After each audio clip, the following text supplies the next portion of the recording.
আসসালামু আলাইকুম। কাছে এবং দূরের যে যেখান থেকে আমার ভিডিওটি দেখছেন সবাইকে দেখার আমন্ত্রণ জানিয়ে শুরু করছি আমার আজকের রেসিপি। তো আমার আজকের রেসিপি শুটকির ভর্তা। শুটকির ভর্তা তৈরি করতে আমি প্রথমে শুটকিগুলোকে ভালোভাবে ধুয়ে নেব। একটা তাওয়ার মধ্যে দিয়ে দিলাম পেঁয়াজ, রসুন, কাঁচামরিচ। তার উপরে দিয়ে দেব শুটকি। শুটকিটা উপরে থাকলেই ভালো হয়, তখন তাওয়াতে লেগে পুড়ে যায় না।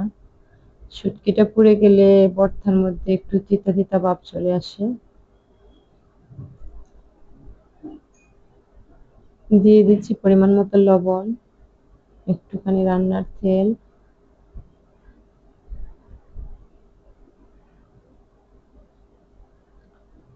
এখন আমি একটা ঢাকনা দিয়ে ঢেকে 10 থেকে 15 মিনিটের জন্য অল্প আছে চুলার মধ্যে রেখে দেব।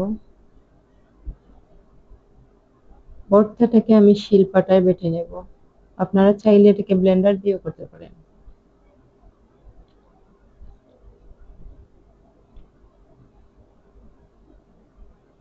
দেখতেই পাচ্ছেন সবগুলো উপকরণ একসাথে সিদ্ধ হয়ে গেছে।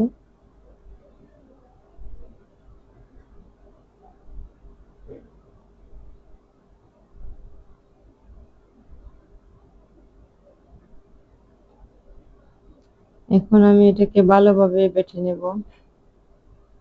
শিলপাটায় বাটা ভর্তাটা আসলে এটা টেস্টই আলাদা। আর শুটকির ভর্তা এমন এক জিনিস, এটা আসলে যখন বাসায় বানাবেন তখনই বুঝবেন। আসলে সাথে সাথে তখন না খেয়ে আর থাকা যায় না। আমি দিয়ে দিলাম পেঁয়াজ কুচি আর একটুখানি শুকনো মরিচের গুঁড়া। এখন এটাকে ভালোভাবে মিক্স করে নিব।